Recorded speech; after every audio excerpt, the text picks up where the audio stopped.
아멘으로 하기에는 좀 약간 애매한 말씀이죠. 네. 그러나 하나님 말씀으로 알고 아멘 함께 됩니다.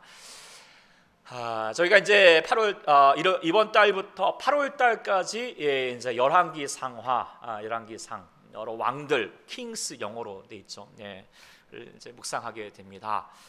그러니까 작년에는 이제 사무엘 상하를 묵상을 했죠. 네. 사무엘 상하의 주된 인물이 사무엘부터 시작을 해서 그 다음에 초대 이스라엘 왕 누구죠? 사울, 사울. 그리고 가장 우리가 사무엘 상하의 중심된 인물이 누구죠? 다윗을 우리가 지난 한 해 좀 묵상을 했습니다. 그리고 이제 그 이어서 오늘 열왕기의 상하를 우리가 이번 주간부터 이제 계속 묵상하게 되었는데요. 열왕기는 10명의 왕이 아니라 왕들이 나열하여 여러 명의 왕들을 계속 기술되어 있는 이스라엘의 왕들의 역사를 기술하고 있는 내용입니다. 우리로 말하면 조선 왕조실록 뭐 이런 내용이겠죠. 근데 어떤 기술 방식이나 역사적인 해석 관점이 완전히 다릅니다. 왜냐하면 이스라엘은 뭐 여러 나라 중에 한 나라가 아니기 때문입니다. 이스라엘은 하나님께서 세우신 나라입니다. 그래서 이스라엘의 왕은 한 나라의 왕이기 이전에 하나님의 종인 것이죠. 그리고 이스라엘 백성은 왕의 백성이 아니라 누구의 백성일까요? 하나님의 백성입니다.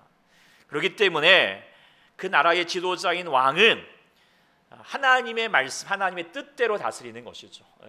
그럴 때 그렇게 할 때 왕이 그렇게 정말 왕의 역할이 너무 중요한데 그 왕이 그렇게 되어갈 때 하나님의 통치 아래서 그 나라가 이스라엘 나라가 부흥하는 역사가 일어나게 되는 것이죠. 그런 신뢰를 잘 보여준 왕이 누구냐? 바로 누굴까요? 바로 다윗이죠. 그 다윗이 그것을 잘 보여주었습니다. 이러한 모습을 우리가 이제 이 대한민국에 물론 그대로 적용할 수는 없지만 핵심은 비슷합니다. 이 나라에도 지도자가 중요하죠.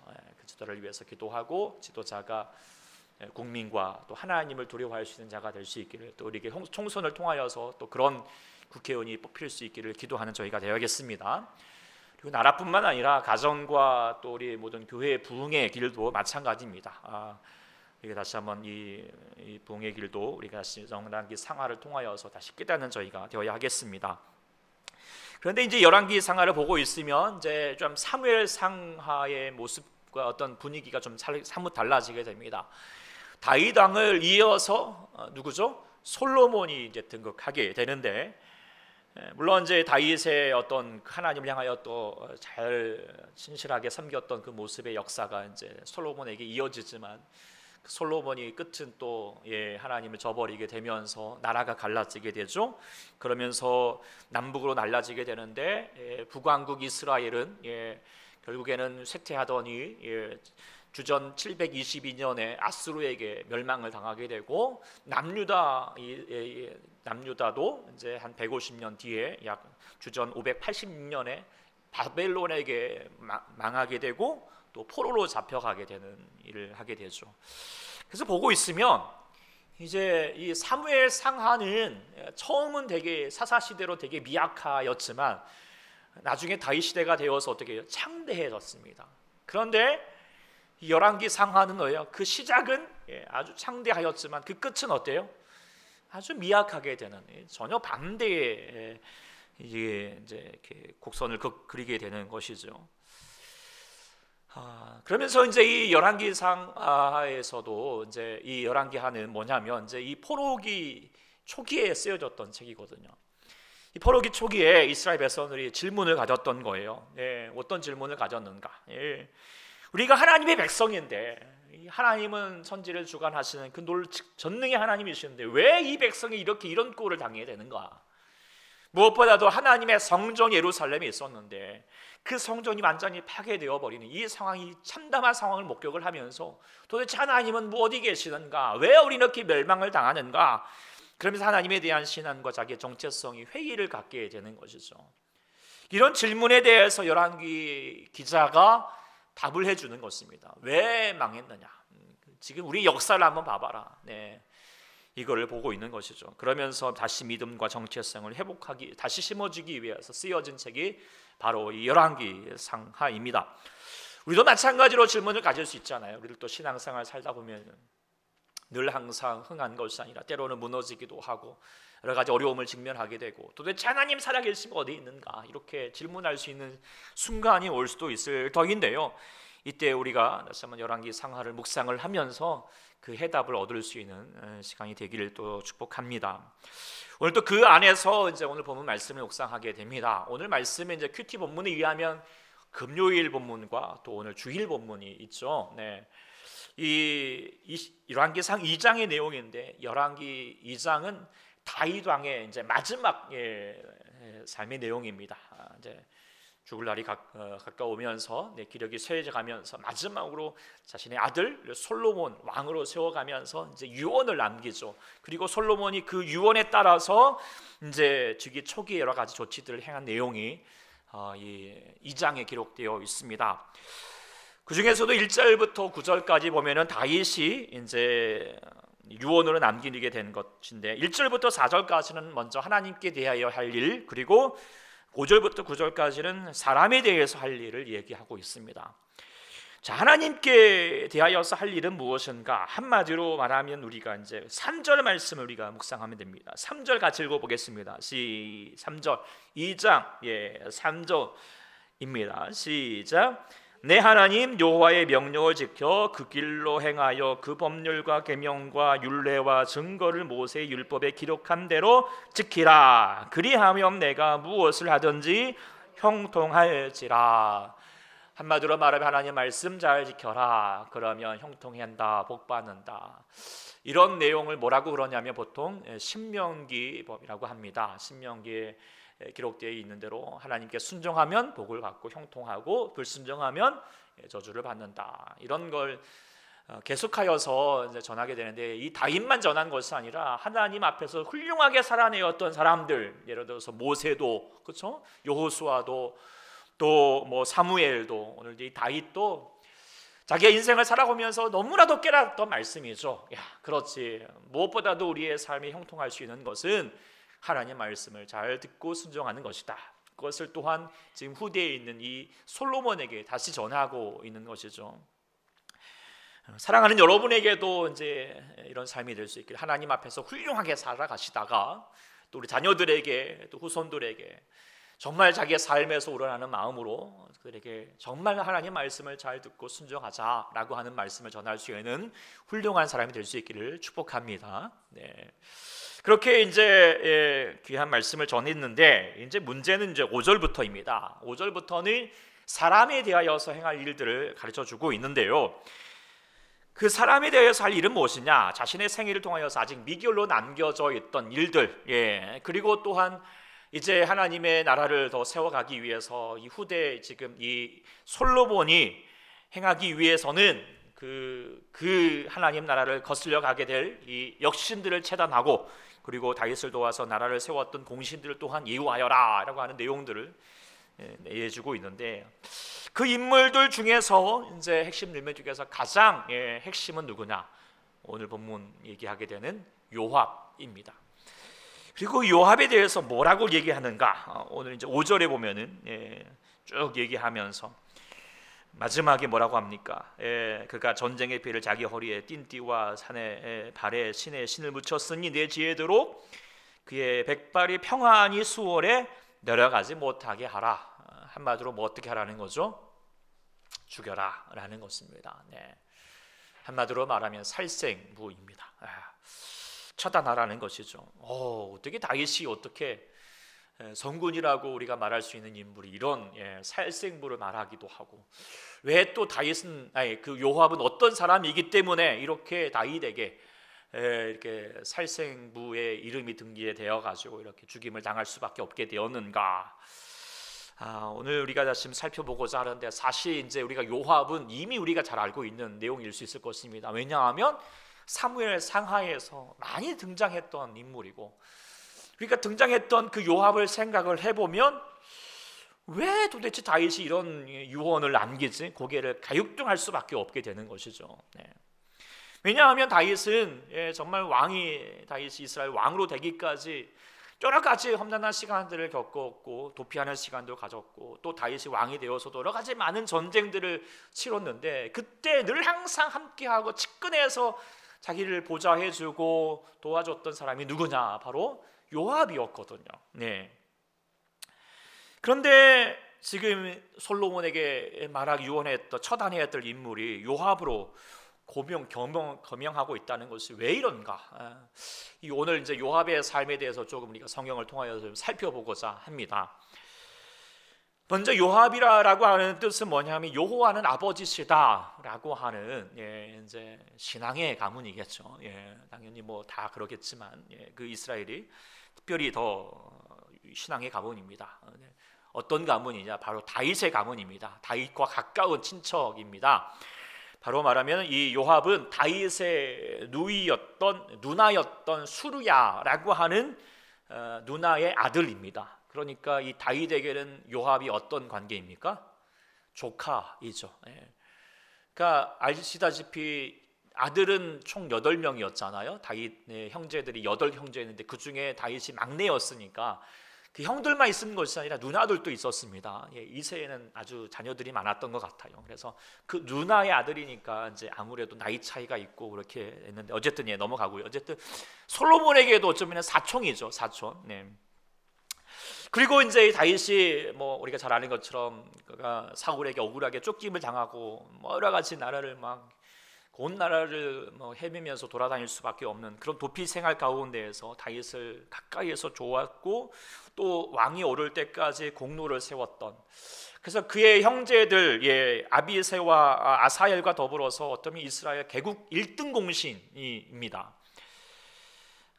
그런데 이제 그러기 때문에 사실 이제 이 다윗이 오늘 본문에서 이렇게 요압을 처단할 때 먼저 말했던 것이 내 지혜대로 행하여라. 지혜는 뭐냐면은 슬기롭게 행하라. 왜냐하면 지금 이 요압이 가졌던 지혜와 어떤 지금까지 했던 어떤 공로가 있다는 것을, 공적이 있다는 것을 이스라엘 백성도, 또 무엇보다도 이 요압은 군대 장관이었습니다. 그 군대를 이제 이렇게 지휘하고 있으니까 그냥 분명한 명분은 없이 그렇게 처단하였다가는 지롭게 행하지 못하였다가는 군대가 동요를 하게 될 것이고 구태타가 일어난다든지 아니 백성들도 동요될 수밖에 없다라는 것을 잘 알고 그만큼 지금 영향력을 끼치는 아주 중요한 사람이었다라는 것입니다.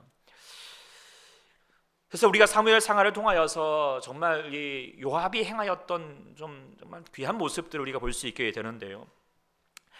요압은 이제 다윗이 이제 이스라엘 왕으로 등극하고 나서도 도피할 때도 도왔지만 등극하고 나서도 다윗이 여러 가지 많은 전쟁을 치를 때 군대 장관으로서 재직하면서 이스라엘 역사상 가장 많은 전쟁을 치르기도 했고 또한 가장 많은 승리를 하였던 또 군대 장관이기도 합니다. 그래서 여부스, 에돔, 암몬, 아람 주변의 여러 이방 족속들을 평정하였고 세바의 난을 또 진압하기도 하였고 또 압살롬의 그런 반역도 또 진압도 하였고, 그러면서 이스라엘 군대의 어떤 상징적인 인물이기도 하고 용감하고 책량이 뛰어난 장수였던 것이죠. 우리로 말하면 요즘에 뭐 강감창 장군, 하여튼 이순신 장군, 훌륭한 장군과 같은 그런 장군이었던 것입니다. 그래서 요압은 다윗의 신임도 받고 사람들에게도 인정받는 그런 장수였던 것입니다. 또한 이제 사무엘상 이제 사무엘하 11장에 보면은 그 다윗이 그 우리아의 아내를 이제 겁탈을 했죠. 나쁜 짓 했잖아요. 근데 이걸 완전 범죄를 하기 위해서 이제 우리아를 요압을 시켜가지고 이제 이렇게 굴러와라. 그래가지고 우리아를 달래가지고 이제 어쨌든 좀 국가를 문말을 시켰는데 잘 안 됐죠. 그러니까 또 어떻게 했죠? 또 요압을 시켜가지고 우리아를 전장의 앞에다가 세워가지고 죽여라, 한마디로 죽이라는 거예요. 그래서 이런 못된 짓을 하는데도 불구하고 요압은 또 그렇게 또 이제 순종을 하면서 또 그것을 또 같이 돕죠. 그런 또 내용도 있고, 그만큼 이제 좀 껄끄러운 일은 누구에게 맡기겠습니까? 가장 자기에게 충성된 사람에게, 믿을 수 있는 사람에게 맡긴다라고 볼 수도 있는 것이겠죠.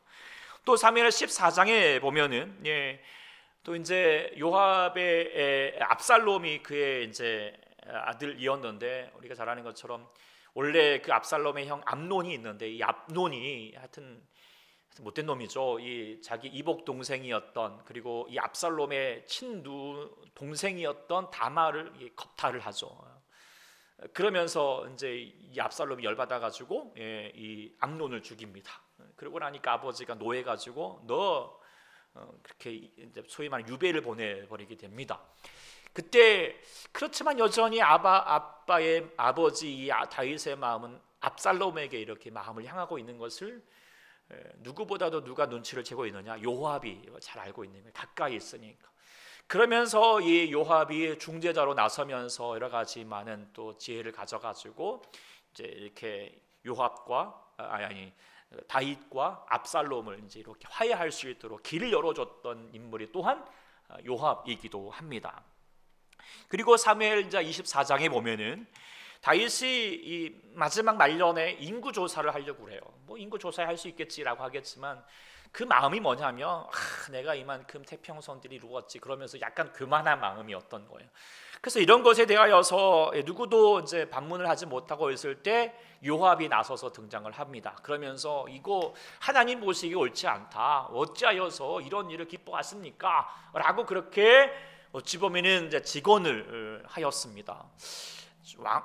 이렇게 신하로서 이런 말을 하는 거 쉽지 않잖아요. 그럼에도 불구하고 그 하나님의 뜻을 먼저 기억하면서 이렇게 이제 전하고 있는 아주 충신 중에 한 명이었지만, 물론 이제 이게 다윗이 고집해가지고 나중에는 7만 명의 많은 사람들이, 억울한 사람들이 전염병으로 목숨을 죽게 되는 안타까운 일이 있었지만, 그럼에도 불구하고 요압이 지금까지 했던 행적들을 보게 되면은 정말 이 다윗 왕에게도 인정을 받았던 사람이기도 하였고, 뿐만 아니라 하나님 앞에서도 나름 정직하게 행하고자 하였던 사람이었다는 것을 분명하게 됩니다. 그럼에도 불구하고 왜 지금 이제 다윗이 마지막에 이렇게 처단하라라고 그렇게 살생부로 그 중에 한 사람으로 이렇게 지목하게 되었는가? 그 이유를 이제 오늘 본문에서 5절에 보면 이야기하고 있습니다. 뭐라고 이야기하냐면, 이스라엘의 군대 두 사령관 넬의 아들 아므넬과 예델의 아들 아마사에게 행한 일이 있다. 그런 피를 흘리게 했다, 죽였다라고 하는 것입니다. 그래서 어찌 보면은 이제 어쩌면 요압에게는 두 상반된 모습이 있었다는 것을 성경은 기록해주고 있는데요. 그 중에 하나가 이제 아브넬에 대한 내용입니다. 이 아브넬은 누구였냐면 원래는 사울 왕의 충신이었습니다. 그러다가 사울이 전쟁에서 전사를 당하고 그의 아들이었던 이제 이스보셋을 마하남으로 데리고 가서 이 아브넬이 데리고 가서 왕으로 등극시켜 줍니다. 그런데 이제 보니까 이스보셋의 구군이 이제 기울여지고 다윗에게로 넘어가니까 이 아브넬이 다윗에게로 돌아가게 되었습니다. 근데 요압이 이게 이제 자기 동생이 이 아브넬에게 죽었거든요. 그래가지고 이 원수를 갚아야겠다라고 그렇게 마음먹어가지고 아브넬을 몰래 꼬셔가지고 뒤통수를 친 것입니다. 그래가지고 그 뒤통수를 쳐서 그를 완전히 죽였던 일을 행하게 되었던 것이 사무엘상 3장에 나온 거죠. 그래서 배를 찔러서 죽이게 되죠. 그러면서 이제 다윗이 되게 요압을 향하여서 네가 그렇게 행하다니, 그러면서 너의 그 죄값을 분명히 받게 될 것이다 라고 그렇게 예고하기도 하면서 상당히 노하였거든요. 그만큼 이 요압은 뭐예요? 자기의 사적인 감정과 자기의 뜻에 따라서, 자기의 혈기에 따라서 마음대로 사람을 죽이기도 하였던 모습이었던 것이죠. 여기에만 끝난 것이 아니라 사무엘하 18장에 보면은 이제 압살롬이 이제 이렇게, 물론 그가 다윗과 압살롬이 이렇게 서로 화해할 수 있도록 중재의 자리에 섰지만 결국에는 이 압살롬이 다윗을 향하여서 반역을 하였죠. 그래가지고 결국에는 다윗과 이제 압살롬이 치열한 싸움을 싸울 수밖에 없게 되는데, 이때 이제 싸우러 갈 때에 다윗이 부탁을 합니다. 뭐라고 하냐면, 모든 당수들에게 지금 압살롬이 나쁜 짓을 했지만 그래도 내 아들이니 이 압살롬 목숨을 좀 살려줘라 라고 그렇게 부탁을 하거든요. 그러다가 이 압살롬이 이제 전쟁에 져면서 도망가다가 상수리 나무에 이 머리가 걸려가지고 이제 하여튼 도망가지도 못할 그런 신세가 됐어요. 그렇지만 사람들이 이제 이 다윗의 명령이 있으니까 죽이지는 못하고 이렇게 머뭇거리고 있을 때 요압이 가가지고 어떻게 해요? 그냥 단칼에 그냥 압살롬의 심장을 찔러버리고 자기의 부하들 10명이 둘러싸가지고 완전히 압살롬을 그냥 소위 말하는 압살을 시키죠. 네. 그렇게 되는 일을 서슴지 않은 일도 이렇게 요압이 행하였던 것도 기록되어 있고요. 또한 이제 아까 본문에 말했던 아마사가 있는데, 아마사는 또 누구냐? 바로 이 아마사는 또 그 압살롬을 따르던 아마사였습니다. 그렇지만 늘 항상 다윗은 상대편의 적의 사람일지라도 돌아오면 늘 항상 품어줬거든요. 그리고 또한 요압이 이렇게 자신의 아들을 정말 처절하게 잔인하게 죽였던 것을 용서치 못하고 군대 장관에서 파직시켜 버립니다. 그리고 아마사가 군대 장관이 되었어요. 그러던 나중에 이제 다시 반란 사건이 일어나게 되는데, 세바의 반란 사건이 일어나게 됩니다. 그때 이 아마사가 군대 장관으로 출동을 하고 나가게 되는데, 그때 이제 또 요압도 같이 출병을 하게 돼요. 근데 그때 20절에 보면은 이 아마사를 이렇게 꼬셔가지고 암살을 하는 거죠. 몰래 친한 척하면서 그 배를 찌르게 되면서 다시 자기가 권력을 얻고 군대 장관으로 다시 등극하게 되는 그런 모습도 이제 이뤄가게 되는 것이 또 요압의 모습이었습니다. 그리고 이제 결정적으로 이제 열왕기 오늘 이제 1장에 열왕기 상 1장에 보면은 다윗이 나이가 많고 기력이 쇠해지면서 소위 말하면 요즘으로 말하면 내임덕이 걸리고 있는 시대 때 보니까 이제 다윗은 이제 끝났고 이제 누가 이제 왕이 될 것인가, 왕이 될 상인가라고 보고 있는데, 보니까 이제 이미 암놈도 죽고 압살롬도 죽고 그 나머지 아들이 누구냐면 아도니아입니다.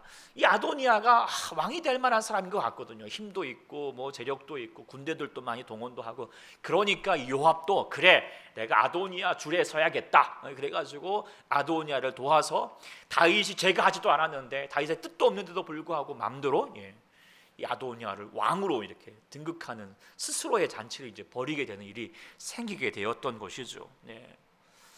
그런데 어떻게 됩니까? 이때 하나님의 이제 역사로 말미암아 다시 나단과 밧세바가 다시 왕에게 다시 그 사실을 알리고, 그 다윗이 이런 상황이 되어서는 안 되겠다, 나라가 더 혼란에 빠지겠다, 그래서 하나님의 먼저 알려주셨던 예언대로 솔로몬을 왕으로 세우게 됩니다. 그러니까 어떻게 돼요? 아도니아를 따랐던 요압이 완전히 반역하게 되었던 지금 행세가 되었던 것이죠. 그래가지고 이제는 이제 반역하는 모습으로 끝나는 것이 아니라 이 다윗이 솔로몬에게 이 살생부의 첫 번째 인물이 되어서 이제 나중에 이 솔로몬에게 이제 죽임을 당하게 되어서, 죽지 않으려고 오늘 본문 28절 이하에 보니까 막 요하의 장막에 들어가서 제단불을 잡고 난 못 나간다, 나와라, 못 나간다 뭐 그러다가 그냥 나중에는 이제 그래도 죽여라 라고 해가지고 분야에게 죽게 되는, 암살을 당하게 되는 참 비참한 어떤 이 모습을 우리가 보게 되는 것이죠. 그래서 보고 있으면 이 요압은 정말 다윗에게 1등 공신으로 살았을 뿐만 아니라 또 개인의 인생에도 군대의 장관으로 있고, 또 수많은 전쟁에서 승리를 하였고, 능력도 있고 지혜도 있고, 그랬던 참 귀한 사람이었는데, 소위 말하면 성공한 인생인데, 근데 그의 말년이 너무나도 허망해졌던 것이죠. 참 비참해지고 초라해질 수밖에 없었던 모습을, 무엇보다도 그가 다윗 자신의 주군으로 모셨던 다윗에게 버림을 받았던 이 모습을 보고 있으면, 어떻게 인생이 이렇게 될 수 있을까라고 좀 허탈해지기도 합니다. 근데 왜 그렇게 될 수밖에 없었는가, 여러 가지 이유가 있겠지만 가장 중요하게 그가 고쳐야 될 점이 무엇이었는가, 그것은 흠이 있다면 뭐냐면 바로 자아가 너무 강한 것입니다. 요압은 자기의 생각대로, 자기 주장대를 내세우고자 했던 사람입니다. 그리고 그래서 자기 주장과 자기의 성질과 자기의 분노를 이기지 못하여서 자기 뜻대로 먼저 앞서서 행할 때가 많았던 것이죠. 다윗 왕의 뜻보다도, 하나님의 뜻보다도 자기의 뜻을 먼저 앞세우고 하고자 했던 것들을 가졌던 그런 자아가 강했던 사람이었다는 것을 보게 됩니다. 그런데 왜 그렇게 자아가 강한 것인가? 그것은 왜 그렇게 자신의 생각이 강해졌는가? 그것은 공교롭게도 강했기 때문이에요. 진짜로. 그에게는 힘이 있었습니다. 힘을 가졌고요. 그리고 그 힘을 부려서 다른 사람을 제압을 했습니다. 승리하였습니다. 죽이기도 하였습니다. 그래서 사람들이 그 요압을 두려워했던 그런 위세를 떨치기도 했습니다. 그리고 또한 더 큰 힘을 가지려고 했죠. 그래서 아도니아를 편에 서가지고 그 아도니아 편에서 또 한 나라에서 더 큰 영향력을 세우고자 그 힘을 권세를 가지고자 했던 사람. 그러기 위해서는 내가 지금까지 했던 나의 생각대로 내 방법대로 나의 힘을 가지고 행하여 보겠다라고 하는 자신을 과신하였던 모습을 볼 수 있게 되는 것이죠. 그래서 자신의 힘을 자신을 자아를 너무 믿다가 어떻게 해요? 선을 넘어버렸던 것이죠. 다윗 왕을 보다도 더 앞서 버렸고 무엇보다도 하나님보다도 앞서 나가 버렸습니다. 힘을 가진 자가 선을 넘으면 악마가 되고 괴물이 될 수밖에 없습니다. 힘을 없는 자라면 모를까 힘을 가진 자가 선을 넘으면 괴물이 됩니다. 우리는 그런 역사들을 얼마나 많이 봅니까? 네. 다윗도 이 점을 예견했던 것 같습니다. 저 지금 요압을 그대로 두어서는 나중에 이 나라의 괴물과 같은 존재가 될 수밖에 없겠다라고 하는 것을 미리 판단하였고, 그래서 안타깝지만 미리 예방하고자 지금 솔로몬에게 그 유언을 남겼던 것 같습니다.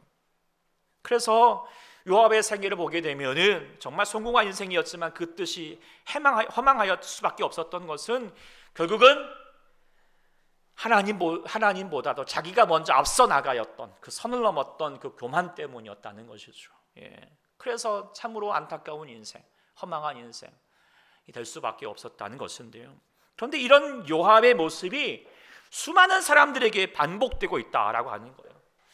무엇보다도 성공한 사람들, 또 하나님께도 정말 귀하게 쓰임을 받았던 사람들, 아니 하나님을 향하여서 정말 의롭게 살고자 했던 사람들도 그렇게 무너지는 일들이 얼마나 많은지 모릅니다. 예수님께서도 정말 계속해서 예수님의 공생의 기간에 정말 꾸짖고 하나님이 분노하셨던 대상이 누구였습니까? 바로 바리새인과 서기관과 제사장들이었습니다. 그것이 어떤 사람들입니까? 하나님 앞에서 의롭게 살고자 외쳤던 사람들이, 외를 썼던 사람들입니다. 그리고 사람들에게 인정을 받았으니까 그런 주위에 오를 수 있었겠죠. 그런데 그것이 자기에게 올무가 되어버렸습니다. 자기 의의가 높아진 거예요. 자기 의의가 높다는 건 뭐예요? 내가 옳다, 내가 지금까지 하나님 앞에서 의로 살았다라고 하는 것에 대한 자부심이 있었던 것이죠. 그런데 예수님이 그걸 인정하지 않은 거예요. 그러니까 예수님을 향하여서 당신이 틀렸다, 내가 옳다 라고 주장하기 위해서 예수님의 십자가, 그 저주받은 십자가로 몰아갔던 것, 그것은 결국 무엇이었습니까? 하나님의 생각과 하나님의 뜻보다도 자기의 의의를 드러내고 싶은, 그래서 선을 넘어버렸던 교만이었던 것이죠. 요나도 선지자임에도 불구하고 하나님의 명령을 어기고 다시스로 갔던 이유가 무엇이었습니까? 자기의 생각이 옳다, 자기 의의 때문입니다. 그래서 니느웨에게 회개를 주어야 된다라고 하는 하나님의 뜻보다도 아니다, 저런 나쁜 놈들은 죽어야 된다, 심판받아야 된다라고 하는 자기의 생각이 옳다라고 하는 것을 주장하기 위해서 어떻게 해요? 선을 넘어서 다시스로 도망가였던 그런 모습을 가질 수밖에 없었던 것이죠. 베드로도 예수님이 말하기를 네가 하나님의 일을 생각하지 않고 사람의 일을 생각하고 있구나, 그러면서 사단아 네 뒤로 물러가라 라고 말하는 때는 어느 때였습니까? 제자들 중 아무도 예수님을 향하여서 주님으로 고백하고 있지 못할 때 베드로만이 홀로 주님은 그리스도이십니다 라고 그렇게 고백을 하니까 예수님도 또 사람들에게도 이야 네가 칭찬받고 인정을 받았죠. 그러니까 우쭐해져 가지고 이제 예수님이 십자가 고난에 대해서 얘기하니까 예수님 위한다 싶고 자기의 생각이 앞서 나가서 절대 그러서는 안 됩니다 라고 그렇게 주장을 했습니다. 그럴 때 예수님이 하셨던 말씀이 무엇이었습니까? 사단아 내 뒤로 물러가라. 사단이 되어버렸던 거예요. 가장 인정받을 때 자기의 생각이 먼저 앞서 버렸던 모습을 볼 수 있는 거죠. 사단이 뭔가? 왜 사단이 사단인가? 선을 넘는 존재입니다. 사단에 대해서 우리가 이제 사탄의 왕으로 보통 이제 지목되는 인물을 뭐라고 그러죠? 루시퍼라고 하죠. 그 루시퍼에 대한 기록이 이제 이사야 14장에 나오게 됩니다. 14장에 보면은 루시퍼를 향하여서 말하기를 너는 계명성, 마치 이 계명성이 뭡니까? 바로 이제 금성처럼 아주 빛나는 별이고 아주 천사장으로 있는데 어떻게 됩니까? 네가 네 자리를 스스로 높이겠다 그러면서 내가 지극히 높은 자와 같아지리라. 어떤 존재가 되겠다는 것이죠. 자기는 이제 내가 왕이다, 내가 하나님이다 라고 하는 스스로 높음을 하고자 하는 자리 가운데 그 유혹에 빠져들었죠. 그리고 나서 어떻게 됐습니까? 결국에는 맨 밑에 떨어짐을 당하고, 하나님으로부터 맨 밑에 떨어지는 하나님의 추방을 당하고 사단이 될 수밖에 없었던 모습이었습니다. 이것이 사단입니다. 그리고 사단은 여전히 사단과 같은 마음을 우리 마음 가운데 두려고 합니다. 언제요? 가장 높아져 있을 때, 가장 힘을 가지고 있을 때, 네가 네 힘을 가지고 살아라, 너의 생각대로 살아라, 네가 하나님이 되어라 라고 계속해서 우리 가운데 사단의 우리의 마음을 불어 넣어주는 것을 우리가 늘 항상 기억해야 할 것입니다. 요압이 만일에 아예 힘이 없었더라면, 수많은 전쟁의 승리와 사람들의 찬사를 받지 않고 그 권력의 맛을 보지 않았더라면 차라리 선을 넘지 않았을 터인데, 그런데 지극히 높은 자리에 앉고 있으니까 수많은 유혹, 특별히 사단의 유혹에 빠져들게 되었다는 것입니다. 그래서 내가 스스로 높아지겠다라고 하는 자리에 서 있다가 결국에는 맨 밑에 떨어짐을 당할 수밖에 없었다는 것을 우리가 요압의 생애를 통하여서 볼 수 있게 됩니다. 그래서 그 끝이 허망하였습니다. 그런데 이런 요압과 같은 삶, 그 처음은 그 성공한 인생을 살다가 나중에는 그렇게 허망하게 살아갔던 수많은 사람들이 있는데, 그 중에서 대표적인 사람이 있다면 공교롭게도 요압을 그렇게 떨어뜨렸던 바로 솔로몬 그 자신이었습니다. 우리가 잘 아는 것처럼 솔로몬은 누구보다도 화려하게 출발을 했습니다. 멋지게 출발을 했습니다. 사람들에게 칭찬받았습니다. 이야, 솔로몬보다도 지혜로운 왕이 어렵다. 솔로몬의 부귀영화, 다른 사람에게 정말 부러워할 만한 대상이었습니다. 그런데 그러다가 그 부귀영화 때문에, 자기의 지혜 때문에, 자기의 의 때문에 선을 넘어버려봤죠. 하나님보다도 우상을 선택하였습니다. 말씀보다도 자신의 생각대로 살고자 했습니다. 그래서 하나님 나라 이스라엘을 하나님의 뜻보다도 자신의 뜻대로 다스리고자 했습니다. 하나님의 종으로서 살기보다도 내가 이 나라의 왕이다 라고 하는 자기의 권력을, 자기의 힘을 가지고 이 나라를, 자기의 나라를 다스리고자 했던 것이죠. 그러다가 결국엔 어떻게 됐습니까? 그 높은 자리에서 맨 밑으로 떨어지는 사단이 되어버렸던 거예요. 사단이 되었던. 그래서 하나님의 나라였던 이스라엘 백성들을 망하게 하였던, 열왕기를 통하여서 계속 망함의 길로 갈 수밖에 없었던 그 장본이 누구였습니까? 바로 이 솔로몬이었던 것을 기억하게 됩니다. 요압과 같은 길을 걸어갔던 것이죠. 네. 사람들이 그런 일들을 소위 말하면 욕하다 닮는다라고 하는 것처럼 잘못된 것을 알면서도 또 잘못을 하는 모습들을 반복하는 일들이 참 많이 있는데, 특별히 이런 허망한 인생을 살아갈 수밖에 없는 교만된 모습들, 그런 모습들이 늘 반복되가 참 많습니다. 오늘날에도 마찬가지지 않습니까? 정말 훌륭하게 살아갔던 사람들 중에도, 또 정말 존경받는 목회자들 중에도 정말 그분들이 정말 사역 귀하게 교회를 세우시고 성도를 잘 이렇게 양육하시고 목양하시다가 나중에는 스스로 높아지고자 하고 자신의 지위를 스스로 높이고자 하다가 막 정치판에 뛰어들다가 막 그러면서 스스로의 삶도 정말 허망하게 망가뜨릴 뿐만 아니라 하나님의 교회마저도 망가뜨리는 사단과 같은 역할을 하는 모습들이 얼마나 많이 본지 모릅니다. 지금도 제가 많이 목격합니다. 정말 안타깝습니다. 목사님들만 그런가, 장로님들도 그렇시고, 교회도 권사님들도, 나라의 정치인들도 그렇게 끝이 허망해지는 일들이 얼마나 많이 있습니까? 그리고 저와 여러분들도 그렇게 되지 않으라는 법이 어디 있습니까? 성경 말씀에 고린도전서에 보면은 같이 읽어볼까요? 시작. 선질로 생각하는 자는 넘어질까 조심하라. 이 말을 우리가 항상 좀 유념했으면 좋겠습니다. 선질로 생각하는 거예요. 착각하는 거죠. 자기가 서 있다라고 생각하는 거예요. 스스로 서 있다라고 그렇게 착각하는 거예요. 내가 성공했다, 내가 했다라고 하는 것으로 착각하면 어떻게 돼요? 선을 넘게 됩니다. 선질로 생각하는 자, 선을 넘어서 넘어지게 되는 것이죠. 그러니까 조심하라는 것입니다. 어떻게 하면 넘어지지 않을 수 있을까요? 선줄로 생각하지 말아야 됩니다. 그래서 예수님께서 우리 가운데 정말 주님을 따르고자 하는 자들에게 가장 먼저 강조했던 제자도의 첫 번째가 무엇입니까? 같이 우리 34절 읽어보겠습니다. 시작. 우리와 제자들을 불러 이르시되 누구든지 나를 따라오려거든 자기를 부인하고 자기 십자가를 지고 나를 따를 것입니다. 가장 첫 번째가 뭐예요? 자기를 부인하라는 거예요. 자기 자아를 죽이라는 것입니다. 그래서 자기 목숨을 구원하고자 하는 것은 잃을 것이고 나와 복음을 위해서, 예수님과 복음을 위해서 자기 목숨을 잃는 자는 구원하게 되리라 라고 그렇게 말씀해 주셨습니다. 말씀만 하신 것이 아니라 예수님 스스로가 그렇게 사셨지요. 예수님은 정말 누구보다도 힘이 있는 존재이지만 그 힘을 부리지 않았습니다. 힘으로 제압하지 않으셨습니다. 자신의 지혜의 지식을 가지고 다른 사람 호도하지 않으셨습니다. 자신의 원보다도, 자신의 뜻보다도 하나님의 뜻을 먼저 앞장세웠습니다. 자신이 먼저 앞장서지 않았습니다. 온전히 자신을 비우시고 겸손하게, 그리고 죽기까지 복종하셨던 분이 바로 예수님이십니다. 자기를 부인하셨던 분이 바로 예수님이셨던 것을 우리가 잘 알고 있습니다. 그리고 주님을 따르는 자도 이렇게 그 예수님을 닮아가야 합니다. 내가 죽어야 사는 것이죠.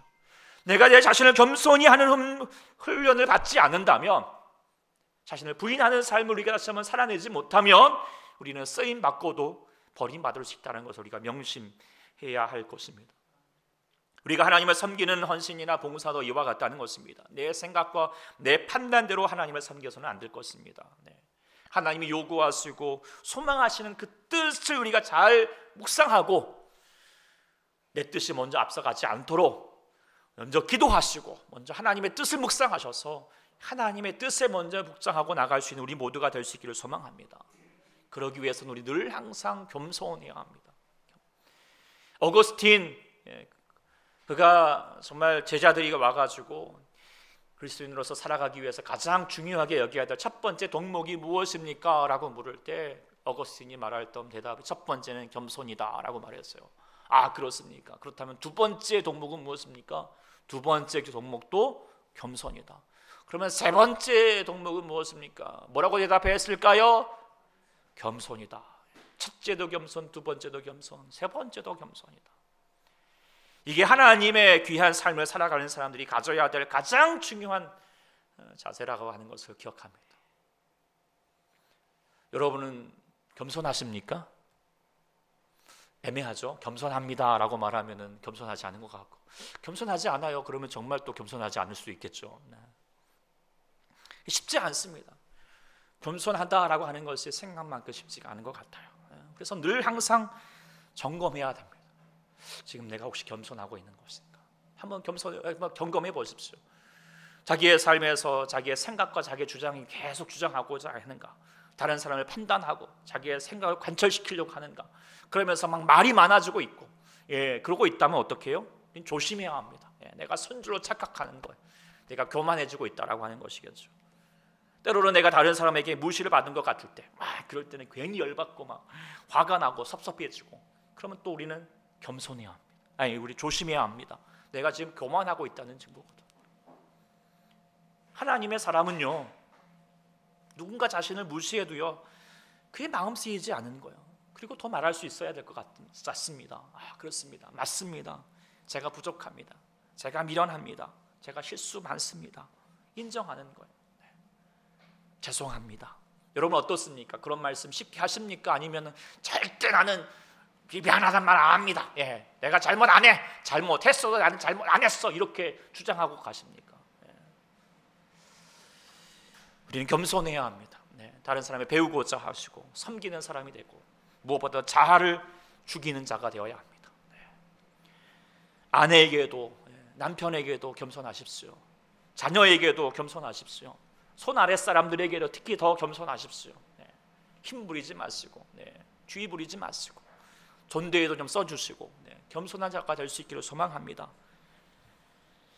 이게 쉽지가 않습니다. 은근히 쉽지가 않습니다. 더 주의가 높아질수록, 더 이룬 것이 많을수록, 더 가진 것이 많고 다른 사람이 더 인정받을수록 더 사람의 마음이 높아지고자 하는 마음을 가지기 쉽다라고 하는 것입니다.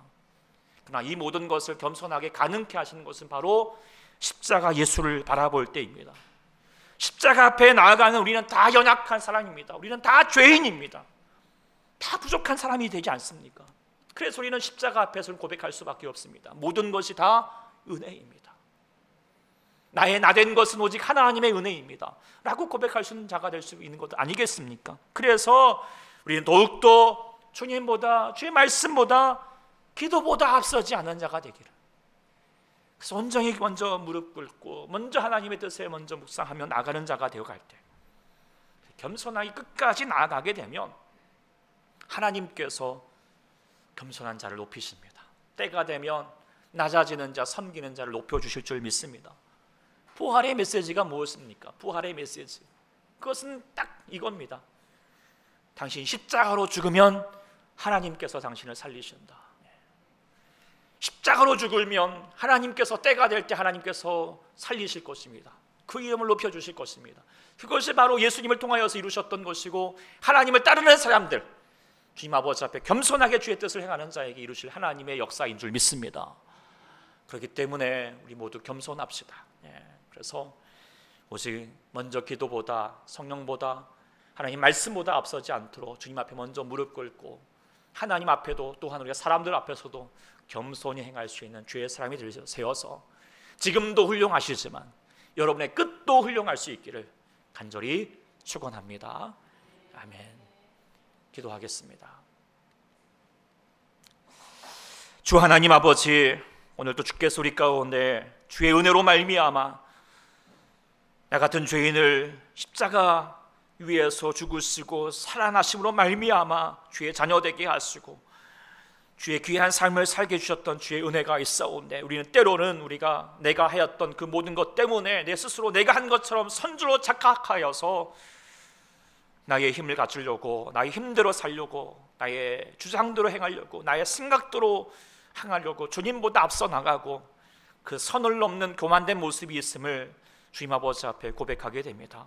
하나님, 이러한 교만의 모습들 하나님 다시 한번 제하여 주시옵시고, 주님 앞에서 겸손한 자가 되게 도와주시옵소서.